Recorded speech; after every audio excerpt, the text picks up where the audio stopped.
శివాయ గురవే నమః.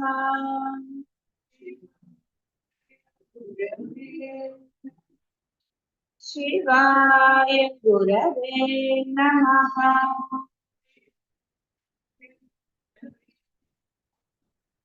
శివాయ గురవే నమః. జీవితమంతా ఇతర విద్యల సంపాదన ఎందు మాత్రమే గడిపి బ్రహ్మ విద్యను, ఆ పరమాత్మ జ్ఞానాన్ని పొందనిచో జన్మ నిరర్థకమే.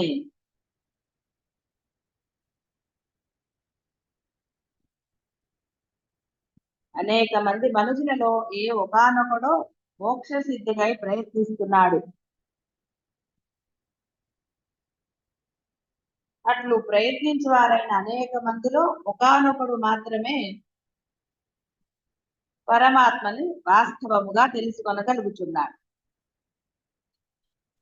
ప్రపంచంలో అనేక కోట్ల మంది జనులు ఉన్నప్పటికీ అందు అధ్యాత్మ మార్గమున ప్రవేశించువారు అరుదు.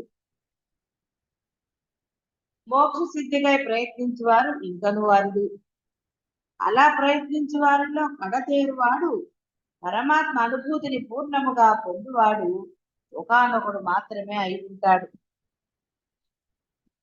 పరుగు పందెంలో మొదట బయలుదేరినప్పుడు అనేకులు, మధ్యలో కొందరు ఆగిపోతారు. సరే, కడకు ఏ ఒకరిద్దరో గమ్యానికి చేరు.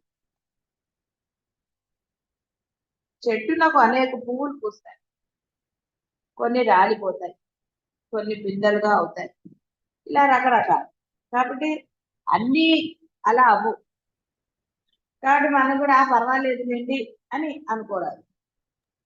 ప్రయత్నాన్ని నిరంతరం చేస్తే తప్పకుండా. ఇక్కడ ఒకానొకడు అన్నారు కాబట్టి ఏమోనండి, ఇప్పుడున్న మేము మాలో కొంతమందిలో ఇంతమందిలో ఒకడైతే చాలండి అని ప్రతి వాళ్ళు అనుకున్నారంటే నిరుత్సాహం వస్తుంది. నేను కాదేమో, నేను కాదు.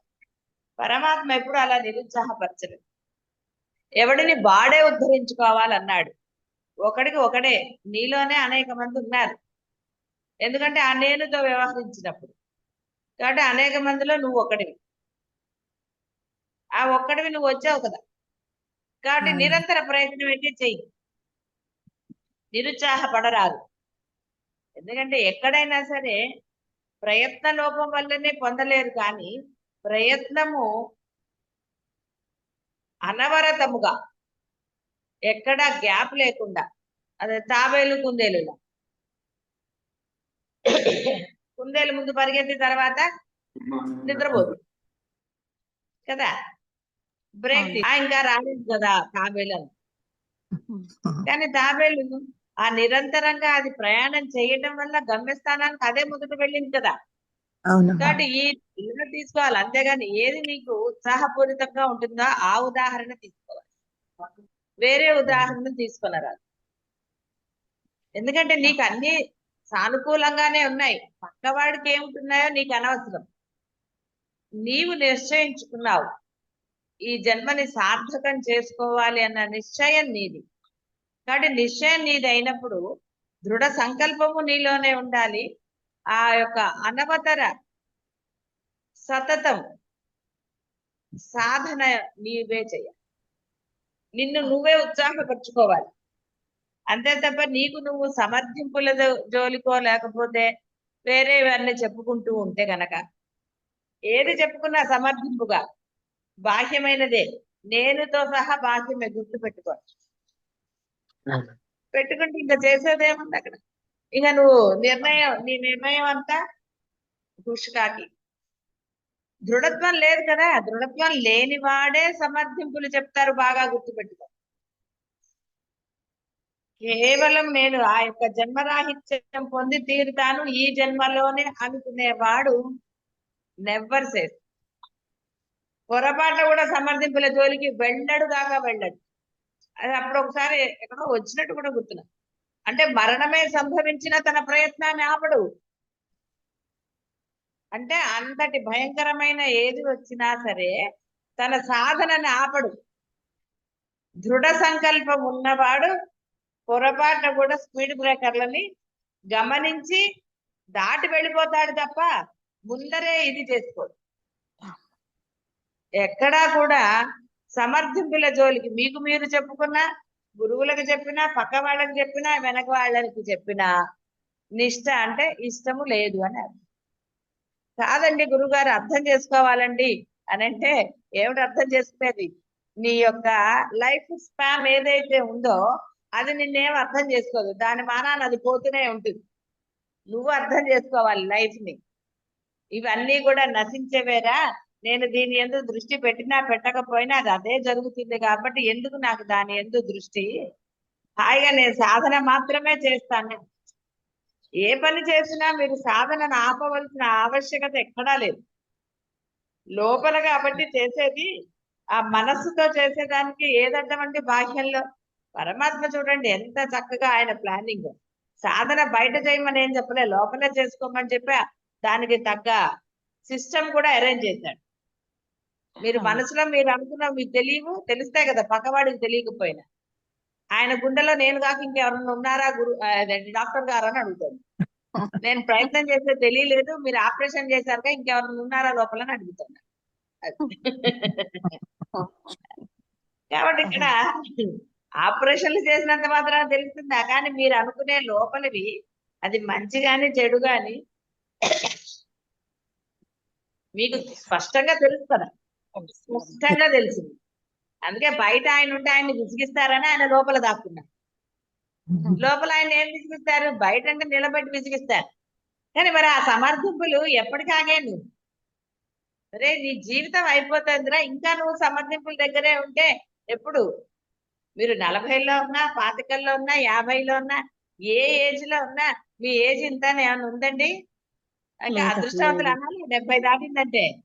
నేనైతే అట్లాంటి అదృష్టాలు అలాంటివన్నీ మాట్లాడు. అరే అనుగ్రహం లభించింది, అది పొందు. అనవసరమైన ఎందుకంటే లేనిపోనివన్నీ ఐడెంటిటీల గురించా, ఇంకో దాని గురించా, దేని గురించి? ఇంకా ఇంకా సమర్థింపులు, ఇంకా ఐడెంటిటీ, ఇంకా ఏదో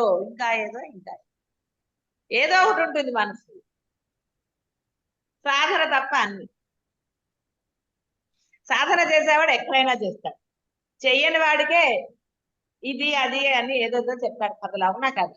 చెయ్యని వాడే చెప్తాడు ఇది సానుకూలంగా లేదు, ఇది బాగాలేదు, ఇది బాగాలేదు, అక్కడైతే బాగుంటుంది, ఇక్కడైతే బాగుంటుందని. సాధన చెయ్యని వాడు చెప్తాడు, చేసేవాడికి ఎక్కడైనా ఒకటే. నిర్భయంగా ఉన్నవాడికి అన్ని సానుకూలంగానే ఉంటాయి, అన్ని బాగుంటాయి. నిర్భయత్వం లేదు అంటే అర్థం ఏంటి? నేనుంది. దొంగ నేను ఎప్పుడు నిర్భయంగా ఉండదు, దొంగే అది. దొంగ వేషాలే వేస్తుంది, దొంగ వేషాలే వేస్తుంది.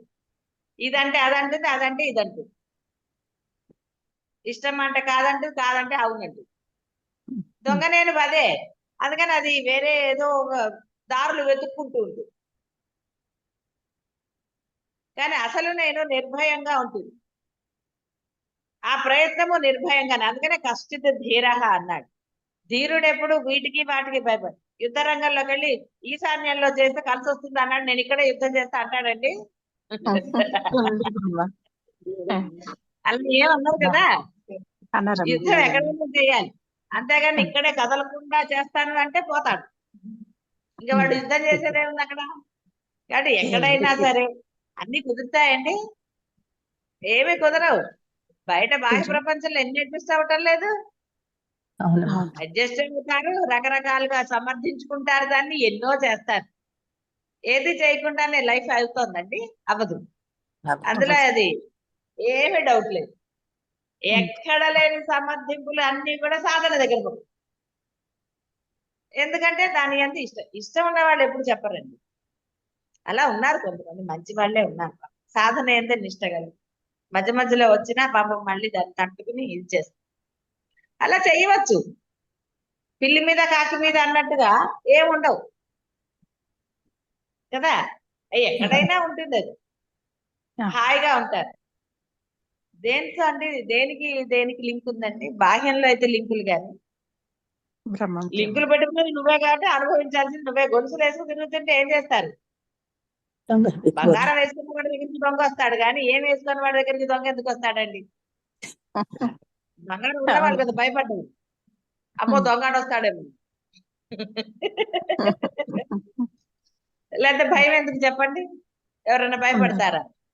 ఇంకోటి కూడా ఉంటే ఉంటుంది, నాదైతే ఉంటుంది, లేకపోతే లేదు అనుకున్న వాడికి భయం ఉంది. పరమేశ్వరుడు ఉన్నాడు నన్ను రక్షించడానికి అనుకున్నవాడు భయపడ్డు, వాడైతే అసలు నిర్భయస్తుడు.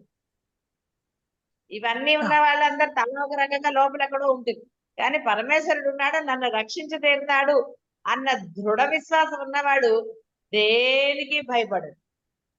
అసలు వాళ్ళ నోటి నుంచి వేరే మాటే రాదు, ఎంత హాయిగా ఉంటాడు. మనం పసిపిల్లల్ని కూడా తీసుకోవచ్చు, మనం అనుకోవచ్చు వాడికి ఏం తెలియదు కదండి అని. ఎందుకు తెలియదండి వాడికి? పాము అంటే భయం తెలియకపోవచ్చు, కానీ గిచ్చితే ఏడవడు. పాము కరుస్తుందని వాడికి తెలియదు కాబట్టి వాడు భయపడలేదు. కానీ ఇప్పుడు కొట్టే వాళ్ళని అనుకోండి, వీడు కొడుతున్నాడు అంటే వాడు రాగా వీడు పారిపోడు అక్కడి నుంచి. ఒకసారి చూస్తాడు, రెండోది మూడోసారి వాడు వస్తున్నాడంటే ముందే పరిగెడతాడు. ఎందుకంటే వాడికి అర్థమైంది వీడు నన్ను గిచ్చటమో కొట్టడమో చేస్తే వీడి వల్ల నాకు అపాయం ఉంది అని వాడికి తెలిసింది.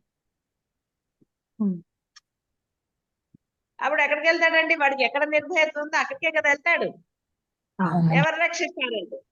మరి మిమ్మల్ని రక్షించేది పరమాత్మ తెలిసి కూడా ఎందుకంటే బాహ్య ప్రపంచంలో పరిగెడుతున్నారు. ఎవడండి మిమ్మల్ని రక్షించేది? ఎవ్వరూ రక్షించరు, గుర్తుపెట్టుకో. అవన్నీ పై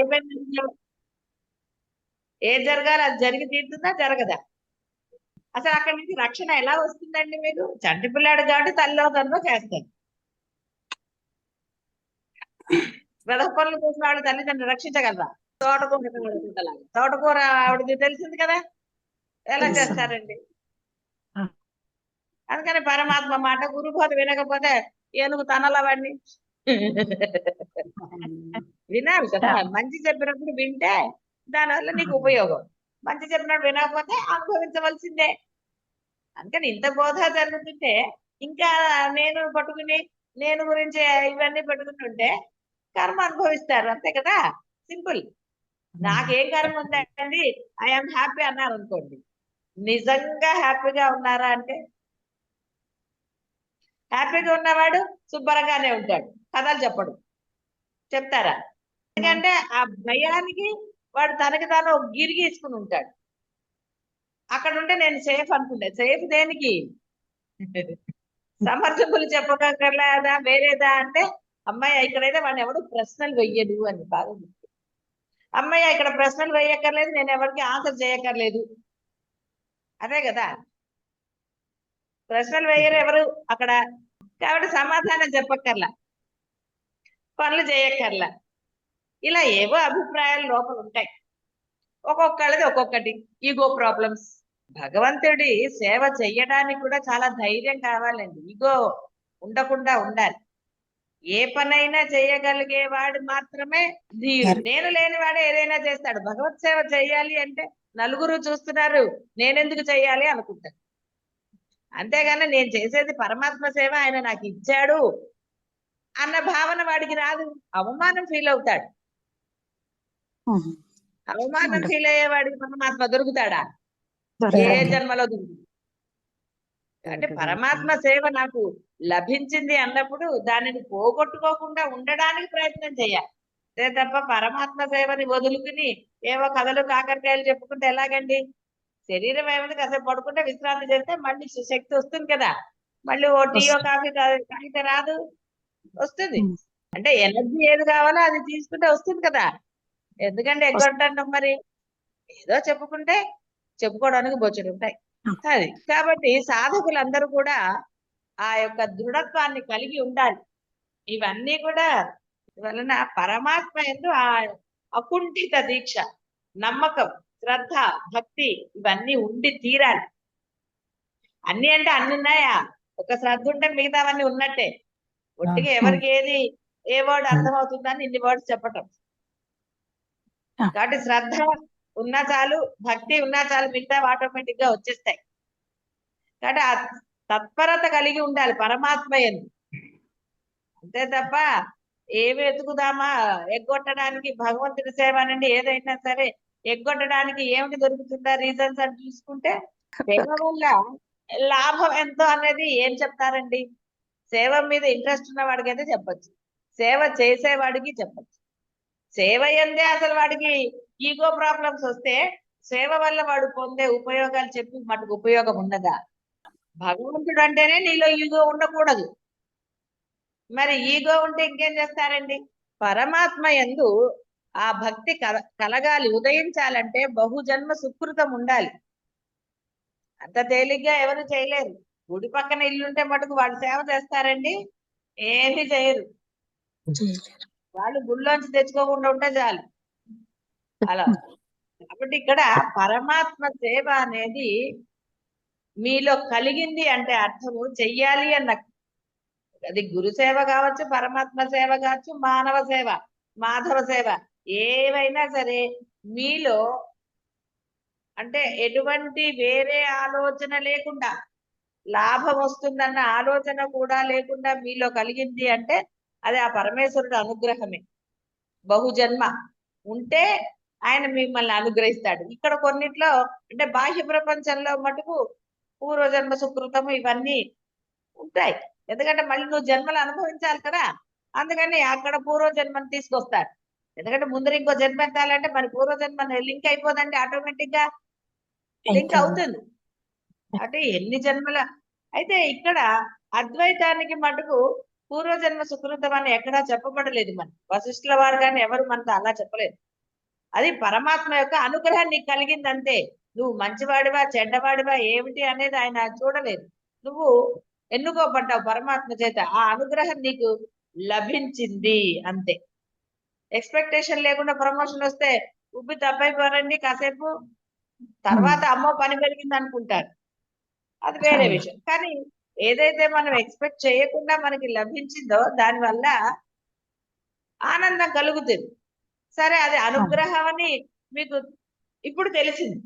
అది ఆ పరమాత్ముడైన అనుగ్రహం. ఇది అందరికీ లభించే అనుగ్రహం కాదు, కొన్ని కోట్ల జనాలు ఉన్నారు ఇక్కడ. అందువలన ఇక్కడ ఆ పరబ్రహ్మం యొక్క అనుగ్రహాన్ని పొంది కూడా దాన్ని దుర్వినియోగం అంటే జన్మని నిరర్థకం చేసుకుంటున్నారు. కేవలం ఎందువల్ల? నేను అన్న దొంగ నేను వల్ల అనండి, ఈగో ప్రాబ్లం అని. నేను ఈగో అన్ని ఒకటే, కొంచెం ఇంగ్లీష్ వచ్చిన వాళ్ళ కోసం.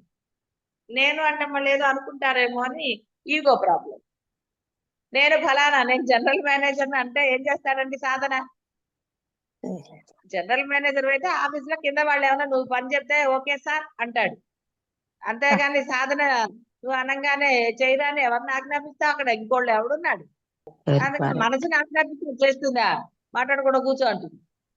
అదేమో మాట వినేటట్టు చేసుకోవాలంటే ముందు నువ్వు లొంగాలి.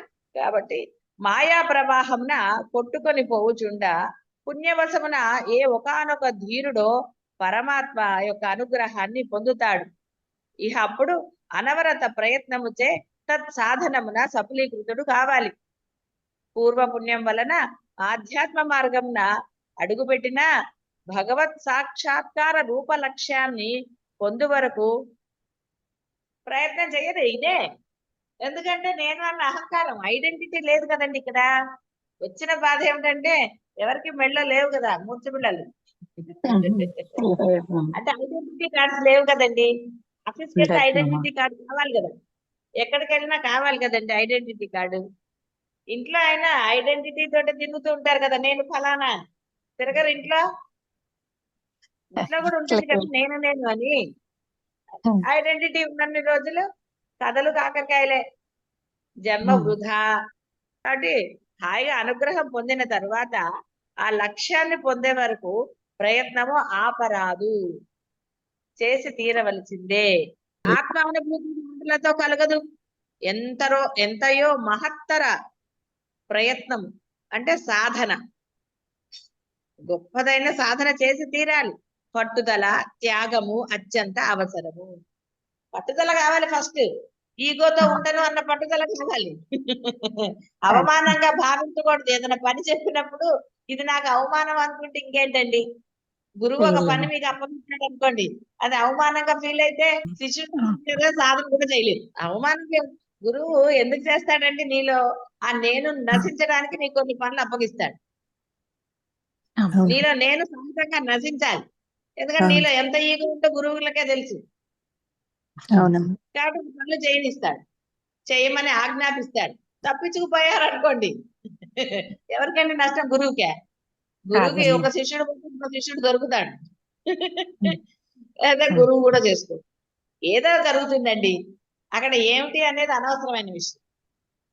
కాబట్టి గురువు ఒక పని నీకు చెప్పాడంటే నీలో ఉన్న ఆ ఈగో నశించడానికి పని చెప్తాడు. గురువు చెప్పాడు అంటే ఆ పని నువ్వు చేసి తీరా. ఎందుకు? దానివల్ల ప్రయోజనం సిద్ధిస్తుంది. ఎందుకంటే నువ్వు లక్ష్యాన్ని ఏర్పరచుకున్నానని చెప్పి కదా గురువు దగ్గరికి వచ్చావు. లేదా నువ్వు గురువు దగ్గరికి రావడం ఎందుకండి పని పాటలేక? దేనికోసం? నువ్వు వచ్చి గురువు అన్నావు కానీ పిలిపించుకున్నాడు ఎవరే నన్ను గురువు అని పిలువు అని? గురువు పిలిపించుకోడు అలాంటిది. వాడు సద్గురువు ఎందుకు అవుతాడు అప్పుడు? కాబట్టి ఇక్కడ ఆ యొక్క ఒక పని నీకు అప్పగించారు అంటే అర్థం పిలిచి మరీ అప్పగించారు అనుకోండి, అది నీకు మహద్భాగ్యం. కానీ దాన్ని మనం ఏం చేస్తాం? చేజార్చుకుంటాం. ఎందుకు? సింపుల్, ఏమి లేదు, ఈగోనే, వేరే ఏముండదండి. ఈగో ప్రాబ్లమే. నేను అహంకారం అనట్లేదు, ఆ నేను భావన. దాన్ని మీరు ఎలా అహంకారంగా అనుకున్నా ఇంకోటి అనుకున్నా అది మీదే కదా. కాబట్టి అది మీలో అహంకారమే ఉందా, ఇంకోటి ఉందా అంటే అది మీదే. అంటే అనుగ్రహాలని వృధా చేసుకుంటే జన్మ వృధా. కాబట్టి అనుభూతి మాటలతో కలగదు. ఆత్మ సాక్షాత్కారం మాటలతో కలుగుతుందా? షాపుల్లో దొరికితే ఇంకా గొడవ ఏముంది అసలు? ఇంత బోధే అవసరం లేదు.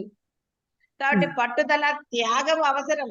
ఏంటి త్యాగం చేసేది? నువ్వేం ఆస్తులు త్యాగం చేయక్కర్లేదు, వస్తువులు త్యాగం చేయక్కర్లేదు. నీలో ఉన్న ఆ ఈగోని త్యాగం చేస్తే చాలు. ఆ నేను త్యాగం చేయి. ఇన్నాళ్ళు ఏ నేను పట్టుకు తిరుగుతున్నావో ఆ నేను త్యాగం చేయి. అంతేగాని ఇంకేమైనా త్యాగం చేయమన్నారండి మిమ్మల్ని? తినద్దన్నారా? తిరగద్దన్నారా? ఏం చేయొద్దన్నారు? మరి ఈ సాధన సఫలీకృతం అయ్యే వరకు ఆ వారం 10 రోజులు ఏదో కొంత బాహ్యాన్ని త్యాగం చేయన్నారు, అంతే కదా. ఇంకేమైనా త్యాగం చేయమన్నారా? ఏం చెప్పలేదు. త్యాగం అని పరమాత్మ చెప్పాడు అంటే అర్థము ఆ నేనుని త్యాగం చెయ్యరా. ఆ నేనుతో ఐడెంటిటీ వీటి గురించి తాపత్రయపడుతున్నావు కదా, దాన్ని త్యాగం చేయమన్నాడు. ఏముంది? అది నిద్ర, అది తింటాం, ఇవే కదండి. వేరే అవి త్యాగాలు నీ ఆరోగ్యం కోసమేగా. నువ్వు సాధన చేసినా చేయకపోయినా అతిగా తింటే రోజు ఏమవుతుంది? అతిగా నిద్రపోతే ఏమవుతుంది? తెలుసు కదా. ఇవలన ఆయన త్యాగం చేయమని ఏదో కాదు, పట్టుదలగా, అసలు నేనుతో పట్టుదలగా దొంగ నేను త్యాగం చేయమని చెప్పారు. అందువల్ల గురువు మాట విని నేను మానేశానండి అని నువ్వు అంటే, మరి గురువు మాట ప్రతిదీ నువ్వు వింటున్నావా? ప్రశ్న వేసుకోండి. సమర్థింపులు లేని సమాధానం ఉండాలి మీ దగ్గర. ఇంకా ఎక్కడన్నా ఏదున్నా సరే సమర్థింపులు అంటేనే కోరికలు. ఏదున్నా సరే పరమాత్మ విషయంలో లెక్కలు కరెక్ట్గా ఉంటాయండి. మీ లెక్కలు ఆయన చూడడు, ఆయన లెక్కలు ఆయనకే ఉంటాయి. అందువల్ల చాలా జాగరూకతతో ఉండాలి. మన ఇష్టం వచ్చినట్టు చేసేసామంటే కుదరదు. ఆవశ్యకాలు కావున సోమరులు లక్ష్యాన్ని ఎన్నటికీ చేరలేరు. సోమరులే. ఎందుకంటే అవి ఎన్నటికీ చేరలేరు. ముక్తిధామమునకు పోవు మార్గంలో అనేక పరీక్షలు ఉంటాయి. నెగ్గిన వారే పైకి వెళ్తారు, పైకి వెళ్ళి చనిపోతారని కాదు, ఆ స్థితి పొందుతారని. జల్లెడతో జల్లించబడిన విధమున పొల్లు రకమంతా దారిలో జల్లెడ రకం ఎంత బాగా పొల్లు రకం అంతా అంతే. ఏమే అందులో ఏమీ మొహమాటం లేదు. ఇంకేం చేస్తారు? గురువు చెప్పిన ఒక పని చెప్పి అది చేయనప్పుడు ఇంకా వాడు శిష్యుడు అవుతాడా, సాధకుడు అవుతాడు?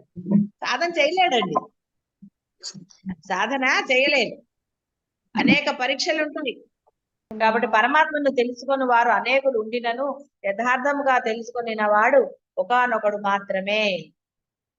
కాబట్టి పరమాత్మ యందు స్వల్పముగా భక్తి కలిగి ఉండుట చాలదని అతనిని అనుభూతమనర్చుకునవలెనని స్పష్టంగా చెప్పారు. మృగము మానవుడు అగుటకు ఎన్నో జన్మలు పడతాయి. మానవుడు మాధవుడుగా మారుటకు అంత అక్కర్లేదు. అంతటి అవకాశాన్ని పరమేశ్వరుడు మీరు అడగకపోయినా ఇచ్చాడు. మాధవుడుగా అంటే ఏంటి? పరమాత్మ గాని. మాధవుడు అంటే కృష్ణుడుగా మారమన. మాధవుడు అంటే అర్థం ఏంటి?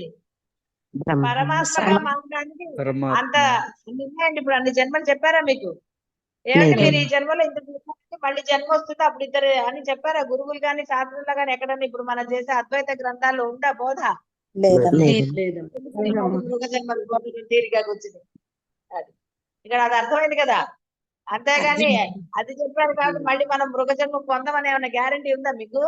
లేదు లేదమ్మా. అదే లేదమ్మా. సాధన చేసుకోవాలి, నిరర్థకం చేసుకోకుండా. మృగము మానవుడగుడుకు ఎన్నియో జన్మలు పడతాయి. మానవుడు మాధవుడుగా మారుటకు అంతకాలము పని లేదు. కావున కాలయాపన చేయక త్వరితముగా యత్నశీలుడవై ఆత్మజ్ఞానాన్ని పొంది జన్మ సార్థకం చేసుకోమన్నారు. ఇంకా అంతకన్నా ఏం చెప్తారండి? మృగంతో కూడా అంటే పిశాచాలయ్యా ఎన్ని అయ్యాయి, కానీ ఆచరణకు వచ్చేసరికి మళ్ళీ మృగంలో ఆచరణే. అహంకారం మృగాలకే కదండి ఉంటుంది, ఉండదా? అవి చూడండి అంతలేగా ఫస్ట్ మనని బెదిరిస్తాయి కదా. మీరు గట్టిగా అరిస్తే అప్పుడు కదండి అవి పారిపోతాయి, లేదా బెదిరించవు. ఫస్ట్ బెదిరిస్తాయి చూసుకోండి. అందువలన ఎందుకు ఇంకా ఇంతకన్నా ఏం చెప్తాడండి పరమాత్మ? పాపం మృగంతో కూడా అనేసాడు కదా, అంత ముందు కూడా నికృష్ట జన్మలు అన్నాడు, భ్రష్టు పడతావన్నారు. ఎన్నంటే మనకి ఏమన్నా ఉండాలి కదా. మీరు ఆ నేను అనేది లేకుండా సరెండర్నెస్ తోటి కనుక సాధన చేస్తే తప్పక ఆ జన్మరాహిత్యాన్ని పొందుతారు. గురవే నమః.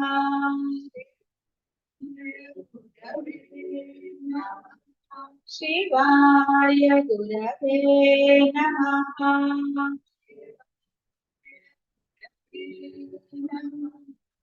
శివాయ గురవే నమః.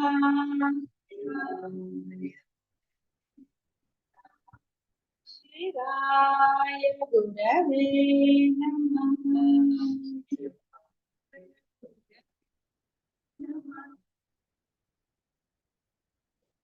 ప్రకృతి జడమైనది, జీవుడు అనేవాడే చైతన్య రూపుడు. ప్రకృతి దృశ్యము, జీవుడు దృక్కు. ప్రకృతి నశించును, ఆత్మ శాశ్వతుడు. మనస్సు, బుద్ధి, అహంకారం అనునవి పంచభూతములతో సమానంగా చెప్పబడ్డాయి. కాబట్టి మనోబుద్ధి అన్ని కూడా జడములే, అవేం విడిగా ప్రవర్తించట్లేదు కదా. ఎందుకంటే అవి నిజంగా స్వతంత్రం అయితే మీ దేహం నశించినా అవి మాట్లాడారు, అలా జరగదు కదా. అలాంటివి ఏమన్నా మాటలు వినపడితే ఏమంటారండి? పిశాచం అంటారు, జాగ్రత్త. కాబట్టి అన్ని కూడా జడములే. సామాన్యంగా జనులు మనోబుద్ధ్యాదులను చైతన్యాలుగా భావిస్తారు, అది పొరపాటు. అవి జడములే, రాయి మట్టి కొయ్య వంటివే. మనస్సు జడమే, ఎప్పుడు తెలియబడునో అప్పుడు దాని యొక్క బలము శక్తి ఊడుకు. అంటే మనస్సు ఉంది అని అనుకుంటే పుట్టినప్పటి నుంచి మనసు ఉందా? చిన్నపిల్లాడు అంటాడా? వాడికి మాటలు వచ్చి నేను అన్న తెలిసిన తర్వాత అప్పుడు నా మనసు అంటాడు. అప్పటి వరకు వాడికి ఏం తెలుసు పాపం. మరి నిజమైతే అది కూడా ఉండాలి కదా. పాంచభౌతిక పదార్థం వలె అది పట్టుబడుతుంది. జడమకు వస్తువు ఎచ్చటను చైతన్య వస్తువుపై ఆధిపత్యం చెలాయించజాలదు. ఈ రహస్యం తెలియని అజ్ఞానులే దాని యందు ఆహా ఓహో అనుకుంటూ ఉంటారు.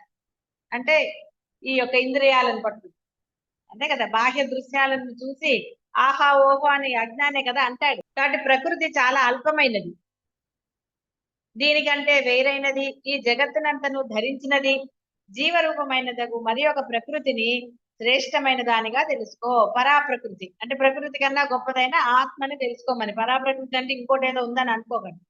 పరాప్రకృతి అంటే ఈ ప్రకృతిని సృష్టించింది ఏదో అది పరాప్రకృతి. పరమాత్మ పరబ్రహ్మం అనటం లేదు. కాబట్టి ఈ ప్రకృతిని సృష్టించిందే అది. అది సృష్టించగా ప్రకృతిలో కనుక అది లేకపోతే ప్రకృతి ఏంటి కనపడుతుంది? ఉంటుందా ప్రకృతి? మీకు దృశ్యం ఎలా కనపడుతుంది అంటే మీలో ఉండాలి, దానిలో ఉండండి. దానిలో ఉంటేనే అది మీకు కనపడుతుంది, మీలో ఉంటే మీకు కనపడుతుంది. దానిలో కూడా ఉండాలి, మీరు చూడాలి అంటే. దానిలో లేకపోయినా మీలో లేకపోయినా చెప్పేదేముంది అక్కడ? చెప్పడానికి ఏం లేదు. కుండ కలదు, దానిలో నీరున్నది, నీటిలో సూర్యుడు ప్రతిబింబించాడు. ఘటము దేహము, జలము మనస్సు, సూర్య ప్రతిబింబము చిదహభాస రూపుడకు జీవుడు. సూర్యుడు పరమాత్మ, ఘటము జలము అపరాప్రకృతి, సూర్య ప్రతిబింబము పరాప్రకృతి. ఈ రెండిటికంటే విలక్షణుడగు సూర్యుడు అపర ప్రకృతులకు అతీతుడగు పురుషుడు పరమాత్మ. ఘట జల ప్రతిబింబములకే కలుగును గాని వికారాలన్నీ సూర్యునికి ఎట్లు కాదు, అలాగే సమస్త జగత్ వికారములన్నీ కూడా పరాపర ప్రకృతులకే కలుగును కాని పరా అపర అన్నారు. అంటే ఇక్కడవని అర్థం. ఇప్పుడు మీకు చలనము అచలనం అని రెండు చెప్పట్లేదా? ఆ విధంగా కలుగును గాని తద్విలక్షణమైన ఆత్మకు కాదు. కాబట్టి పంచభూతాలన్నీ జడములు. పరాప్రకృతియకు చిదాభాసుడు ఆభాస చైతన్య రూపుడు జీవరూపుడు. కాబట్టియే జీవభూతమైనట్టి ఈ పరాప్రకృతి జడమగు ఈ జగత్తు ధరింపబడుచున్నది. అద్వైత విచారణ యందు రెండు ప్రకృతులు మిథ్యయే. ఆభాస రూపములుగానే నిశ్చితంలే తద్విలక్షణుడైన ఆత్మ ఒకటే సత్యముగా తేలుతుంది. కాబట్టి సాధకుడగు వాడు రెండిటిని దాటి సాక్ష్యకు ఆత్మను చేరాడు. జీవత్వం అనున్నది జడత్వము కంటే ఒకంత మేలైనను అదియు ప్రకృతి యందు అంతర్గతమే కావున మిథ్యయే. స్వప్నమందలి రాతికి జీవునికి గల భేదము అపరా ప్రకృతులు. సరే, ఇవన్నీ మీకు చాలా ఓకే. మీలో దేహంలో జీవం ఉన్నన్ని రోజులు అంటే లోపల ఆ పరబ్రహ్మ ఉన్ననాడు మీరు పేరు ఊరు ఉంటుంది. అది లేనప్పుడు ఏముంటది? ఇంకేం లేదు. కాబట్టి ఉన్నప్పుడు ఆ యొక్క అంటే ఈ దేహంలో ఆ పరబ్రహ్మకు శక్తి అనేది మీలో ఉన్నప్పుడే మీరు దాన్ని తెలుసుకోవడానికి ఆ ప్రయత్నం చేయగలుగుతారు. అది లేనప్పుడు కుండలో నీరు ఉన్నప్పుడే ఆ సూర్యుడి యొక్క ప్రతిబింబం పడుతుంది. ఒట్టి కుండలో సూర్య ప్రతిబింబం వస్తుందా? ఆ కుండలో నీరు స్వచ్ఛంగా ఉంటే కదలిక లేకుండా అప్పుడు సూర్య ప్రతిబింబం అందులో పడుతుంది. ఆ కుండ పక్కలపై నీరు చల్లా చెదిరైపోతే ఏమిటి అంటే అన్ని కూడా ఆ పరబ్రహ్మం నుంచి వచ్చినవే. అది తెలుసుకున్న వాడికి వాటి ఎంత అపేక్ష ఉండదు. అంతా కూడా ఆ పరబ్రహ్మ స్వరూపమే కదా అన్న బుద్ధి, నిశ్చయ బుద్ధి కలిగిన వాడికి అది కుండ పగిలినా ఇంకోటైనా సరే అనుకుంటాడు తప్ప దాని ఎందు వేరే మమకారం ఉండదు. అలాగే బంధుమిత్రాదులందు కుటుంబ సభ్యులనండి ఎవరైనా వస్తువులైందనండి అన్నిటి ఎందు కూడా ఉన్నది ఆ పరబ్రహ్మ శక్తే. అవి ఎంతకాలమో వాటి పరిమితి ఎంత అంతవరకే ఉంటుంది, ఆ తర్వాత ఉండదు. కానీ నువ్వు కనుక అన్నిటిలో ఉన్నది ఆ పరబ్రహ్మని గుర్తించినప్పుడు నీకు దాని ఎడల అంటే వైపరీత్యములు వ్యతిరేక భావనలు కలగవు, వ్యతిరేక్తంగా ఉండదు. దాని యందు బాధ కాని లేత మాత్రమైన సుఖము గాని దీన్ని గాని ఆశించరు, అపేక్షించడు అంటే అర్థం. కాబట్టి దానివల్ల ఏంటి కలుగుతుంది అంటే మీరు చెప్పగలరా? ఈ వస్తువు వల్ల మీకు ప్రతిసారి ఆనందమే కలుగుతుందా? దుఃఖం కలగదా? ఏసీ ఎక్కువ అనుకోలేదండి. ఏసీ ఫస్ట్ వేసినప్పుడు చెమట పోసినప్పుడు బాగానే ఉంటుంది, తర్వాత రకరకాలు కదా. ఏదైనా ఇష్టమైన పదార్థం ఎంత తింటారండి? అతిగా తింటే వాంతి అవుతుంది. రకరకాలు కాదు, అది ఏదైనా అంతే. బంధుమిత్రులు అయినా సరే, మనవరాలు చంటి పిల్లగా ఉన్నప్పుడు ముద్దే. ఇష్టపడి చేయించుకున్నదైనా నగైనా ఒక వస్తువైనా ఒక వస్త్రమైనా కొన్నాళ్ళకి దాని మీద ఇష్టం తగ్గిపోలేదు, ఇంకోటి నచ్చట్లేదు. అయ్యో అప్పుడు నేను ఇప్పుడు పెట్టుకో బుద్ధి కావట్లేదండి, ఇప్పుడు వేసా. ఎందుకంటే లేటెస్ట్ వచ్చాయండి మళ్ళీ. చూసారా, బుద్ధి మారుతూనే ఉంటుంది. అది ఎప్పుడు ఒకలాగా ఎప్పుడు ఉండదు. ఒకే ఇష్టంతో ఉండదు, ఒకే ఇష్టంతో కూడా ఉండదు. కానీ లోనున్న పరమాత్మ ఎప్పుడు అలాగే ఉన్నాడు కదా. మీరు ఇష్టమన్నా ఉన్నాడు, ఇష్టం లేదన్నా మీలోనే ఉన్నాడు కానీ వెళ్ళిపోయాడా? బతుకు ఇంకోటి ఏదో మీరు అన్ని ఎలా అనుకున్నా ఆ లోపల నుంచి వెళ్ళిపోయాడంటే ఆయన ఆ సమయం వచ్చే వరకు ఉన్నాడు ఆయన. మీరు అనుకున్నా సరే రకరకాలు. అందరూ సూసైడ్ చేసుకున్న వాళ్ళందరూ పోతారండి? పోరు కదా పాపం. బ్రహ్మనీతిలో పోవాలని ఉన్నప్పుడే పోతాడు వాడు, చేసుకున్నా చేసుకోకపోయింది. కాబట్టి ఏదైతే ఉన్నదో అసలు దాన్ని తెలుసుకో. సూర్యుడు అనే వాడిలో మార్పు లేదు. కుండలో మీరు చెత్త వేసినా ఇంకోటి వేసినా ఏం చేసినా సూర్యుడు కనిపిద్దా? సూర్యుడు కనపడుతుంది. సూర్యుడి మీద ఇది చేస్తారని సూర్యుడి మీద మట్టేస్తే ఆయన కంటిద్దా? నువ్వు ఎన్ని చదువు పనులు చేసినా, నువ్వు ఎలాంటి ఇది చేసినా ఆత్మ ఎప్పుడు కూడా స్వచ్ఛంగా అలాగే ఉంటుంది. దానికి ఏది అంటదు, సాక్షి మాత్రమే. దానిని గుర్తించి ఈ జీవుడు అనేవాడు సాక్షిగా ఉంటే అప్పుడు ఆ బ్రహ్మము బ్రహ్మానందాన్ని ఇస్తుంది. టేప్ రికార్డర్ పెట్టి మీరే పాడితే ఇంకెందుకండి టేప్ రికార్డరు? అక్కర్లేదు కదా. రేడియోలో పాటలు వస్తున్నాయి అనుకోండి, ఎంత కష్టం అండి. అది ఆగిపోతే మాత్రం పీచుకొద్దు రాదు, అది వినొచ్చు కదా హాయిగా శ్రద్ధగా. కాబట్టి ఈ విధంగా జరుగుతుంది. కాబట్టి అసలైన ఆ పరబ్రహ్మని కనుక మీరు గుర్తించి అక్కడే ఉండమంటున్నాడు ఆయన. అప్పుడు మీకు ఈ బాహ్య వస్తువుల వికారాలు మీకు కలగవు. ఏ వికారం మిమ్మల్ని ఏమీ చేయదు, హాయిగా ఆనందంగానే ఉండొచ్చు, జరిగేది జరుగుతూనే ఉంటుంది. అంటే ఇక్కడ బాహ్య వికారాలని మనం తీసుకున్నప్పుడు కదా మనకి వికారం వస్తుంది. మీకు ఎప్పుడు అవును. వికారం వస్తుందంటే అవతలి వాడు విసుక్కున్నాడు అన్నప్పుడు మీకు విసుగు వచ్చింది, లేకపోతే వస్తుందా? కాబట్టి వికారాలన్నీ బాహ్యానికే. లోపల ఆత్మకు ఎక్కడున్నాయండి వికారాలు? ఉన్నాయా? అదేమన్నా మేకప్ వేసుకుంటుందా? ఆత్మ మేకప్ వేసుకోలే కదా, మీరేసుకుంటారు కానీ లేదమ్మా. లోపల బయటికి తీసుకొస్తారా? అలా లేదు కదా. అధిష్టాన పరమాత్మయే సత్యం. ఈ విషయాన్ని సాధకుడు చక్కగా గుర్తెరిగి జీవ జగత్తులకు విలక్షణుడైన సాక్షేగు ఆత్మను సాక్షాత్కరించుకొని బంధ విముక్తుడు కావాలి.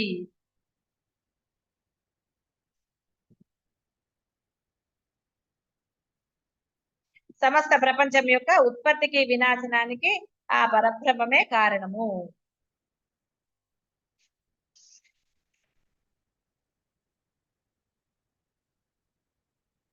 జడచేతన ప్రకృతుల వలన ప్రాణులు సంభవిస్తాయి.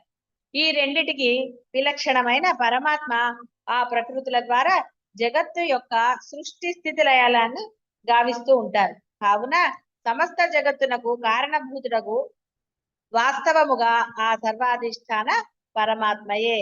మత్తః పరతరం నా అస్తి కించిత్ అని చెప్పాడు కదా, అలాగే నాకంటే వేరుగా మరి ఒకటి ఏదియు లేనే లేదు. దారమందు మణుల వలె నా యందు ఈ సమస్త ప్రపంచము కూర్చబడినది అని ఆయన చెప్పారు.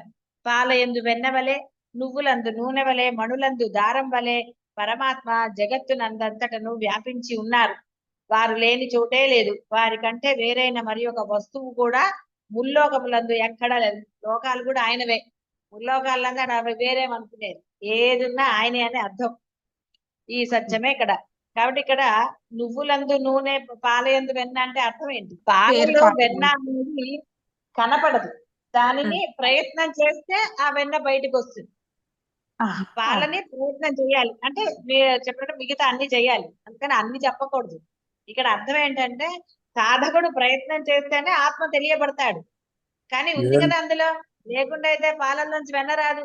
నువ్వుల్ని అయినా కూడా గానుగా ఆడించాలి అంటే, తిప్పాలి అంటే అందులో ఉన్నదే బయటకు వస్తుంది కదా. కాబట్టి ప్రయత్నం చేస్తే అందులోని అసలు శక్తి బయటకు వస్తుంది. అలాగే సాధకుడు జీవుడు అనేవాడు ప్రయత్నం చేసినప్పుడు మాత్రమే, సాధన చేసినప్పుడే ఆ ఆత్మ ప్రత్యక్షం అవుతాడంటే ఆ సాక్షాత్కారం, ఆత్మ సాక్షాత్కారం కలుగుతుంది. ప్రయత్నం చెయ్యందే కలుగదు. నువ్వులు నువ్వులుగానే ఉంటాయి, అందులోంచి నీకు ఆయిల్ రాదు. పాలు అలాగే ఉంచితే అలాగే ఉంటాయి. మీరు పాలు చిలికి అది తోడే అన్ని చేస్తే కదా, ఆ ప్రయత్నం చేస్తే కదా ఆ ప్రయత్నం అదే చేసుకుంటుంది, చేసుకోదు కదా. అందుకని అవన్నీ తోడుకుంటే అవన్నీ కాదు. చెప్పవలసింది ఏంటంటే సూక్ష్మము ఆ ఏదైతే కనపడకుండా ఉందో అది మన ప్రయత్నం చేసినప్పుడు పొందవచ్చు. ఉన్నది అందులో ఉంది కాబట్టే కదా వస్తుంది. కానీ ఆ పాలల్లో ఇన్ని నీళ్లు పోసేస్తే వస్తుందా? అంటే మీరు ఏ ప్రయత్నం చేయాలంటే సరి అయిన ప్రయత్నం చేయాలి. నిరంతర సాధన చేసిన వాడికే ఆత్మ సాక్షాత్కారం. అంతేగాని బాహ్యవన్నీ పెట్టుకుని సాధన చేస్తే అవుతుందా? అదే మరి నీళ్లు పోస్తే ఎలా ఉంటుందో ఇది అంతే. నువ్వు బాహ్య ప్రపంచంలోనే ఉండి నేను సాధన చేస్తున్నాను అని అంటే నువ్వు పొందలేవు. అందుకనే ఇక్కడ పాలు ఇవి చెప్పారు. మణులందు దారం అంటే అన్ని గుచ్చినప్పుడు దారం కనపడదు కదా, కేవలం పూసలే కనపడతాయి, లోపల దారం ఆధారంగా ఉంది. కాబట్టి నీకు ఆధారం అంటే నువ్వు ఇలా మాట్లాడుతున్నావన్నా ఇంకోటి చేస్తున్నావన్నా లోపల వాడు ఉన్నాడురా బాబు, వాడి వల్లనే నువ్వు మాట్లాడటం కానీ చూడటం కానీ పడుకున్న వాడివి లేవటం కానీ ఏదైనా చేయగలుగుతున్నావు అంటే ఆ లోపల శక్తి దారం వల్లనే అది హారం లాగా నిలబడింది. ఆ దారం లేకపోతే ఎలా నిలబడుతుందండి? ఆధారంగా ఉండాలి కదా. హారం మెళ్ళో వేసుకోవాలి అంటే అతికిస్తే అవి హారం మెళ్ళో వేయగలరా? తిరిగిపోదు అది. అందువలన అనవసరమైన ఆలోచనలోకి వెళ్ళకూడదు. అతికించచ్చు కదా, ఫెవికాల్ పెట్టారు. అప్పుడు నువ్వు మెళ్ళో వేసుకుంటే అది ఊడిపోదా? దాని హారం సరే. కాబట్టి ఇక్కడ అర్థం ఏమిటి అంటే నీకు ఆధారమైనది అతనే. అలాగే బాహ్య ప్రపంచంలో నువ్వు చూసేది చూడనిది సర్వానికి ఆధారం అతనే. ఉన్నది పరబ్రహ్మ మాత్రమే. కాబట్టి పరబ్రహ్మం లేనిదంటూ ఎక్కడా లేదు. నువ్వు 3 లోకాలకు వెళ్ళినా ఆ 3 లోకాల్లో ఉన్నది కూడా ఆయనే. లోకాలు ఆయనే, లోకాన్ని సృష్టించింది ఆయనే, లోకముగా ఉన్నది ఆయనే. ఇందులో ఎటువంటి సందేహం కానీ ఎటువంటి దీనికి తావు లేదురా. కాబట్టి నీలో ఉన్న శక్తిని నువ్వు గుర్తిస్తే, అంటే సాధన ప్రయత్నపూర్వకంగా నువ్వు తెలుసుకుంటే ఆనందం గుర్తించా. మరి నేను అంటే ఆ చోటు నీకు ఎక్కడా లేడు, అంతా ఉంది ఆయనే, ఇక్కడ మాత్రమే అక్కడ మాత్రమే ఇందుగలడందు లేడని చెప్పినట్టుగా ప్రహ్లాదుడు అన్నట్టుగా ఆ యొక్క స్థిరత్వం నీలో రావాలి. ఆ బుద్ధి నీలో స్థిరముగా ఉండాలి. ఉన్నది పరబ్రహ్మమే. సర్వములో, మాటలో, పదములో, ఆ బాహ్యానికి అదే ఆ శబ్దములో అన్నిటిలో ఉన్నది ఆయనే. నువ్వు ఎంత మాట్లాడితే మటుకు లోపల ఏమీ లేకపోతే బయటికి గొంతు ఎలా వస్తుందండి? సౌండ్ వస్తుందా? వస్తుందా? మూగ వాళ్ళకి ఎందుకు రాలేదండి? ఆయన అక్కడ గొంతులో ఆయన లేడు, వాళ్ళల్లో ఉన్నాడు, గొంతులో లేడు కాబట్టి పలకల. ఇలా ఎక్కడైతే ఆయన ఉండడో ఆయనకు ఆసక్తి కూడా ఉంది. మీలో ఉన్నంత మాత్రాన సర్వ అవయవంలో ఉంటాడని గ్యారెంటీ ఇచ్చాడా? మీ కర్మానుసారం అంటాడు. అందువలన అన్ని పనిచేస్తున్నాయంటే పర్వాలేదన్నమాట. అందుకని నేను చాలా గొప్పవాడిని అని అహంకరించరాదు. ఆయన కరుణను అర్థం చేసుకోవాలి అంతే. ఆయన ఏం చేశాడు? పోనీలే వీడికి అవయవాలన్నీ ఇచ్చి కర్మను అనుభవింపజేద్దాం అనుకున్నాడేమో కదా. కాళ్ళు ఇచ్చి మోకాలు నొప్పిస్తే అది. అందుకని గొప్పగా ఫీల్ అవ్వకూడదు. మణిరత్నమాల ఎందు దారము లేనిచో మణులు నిలువవు. మణులకు ఆధారమైనది దారము. కాబట్టి స్వతహాగా వాటికి నిలబడి శక్తి లేదు, దారం వల్లనే నిలబడుతున్నాయి. కాబట్టి మణులు అనేకములున్నను దారం మాత్రం ఒకటే. జగత్తు నందలి చరాచర ప్రాణకోట్లు ఈ దీంతో పోల్చాడని అయిపోయింది కదా. మళ్ళీ ఎందుకు చదవటం? సరే, పాలను చిలి అంటే ప్రయత్నం చేస్తే అందులో కనపడకుండా ఏదైతే ఉందో అది బయటకు వస్తుంది, అంతే కదా. కాబట్టి నీలో ఉన్న పరబ్రహ్మాన్ని నువ్వు సాక్షాత్కరించుకోవాలి అంటే నువ్వు సాధన అనే ప్రయత్నం నిరంతరంగా చెయ్యాలి. చిలకటం కూడా అప్పుడే చిలకాలి, అలా చిలుకుతుంటేనే వస్తుంది తప్ప ఒక గంట తర్వాత వచ్చి ఇట్లా ఇంకో గంట తర్వాత వస్తే వస్తుందా? తెలుసు కదా. నిరంతర ప్రయత్నం ఉన్నప్పుడే అది వస్తుంది.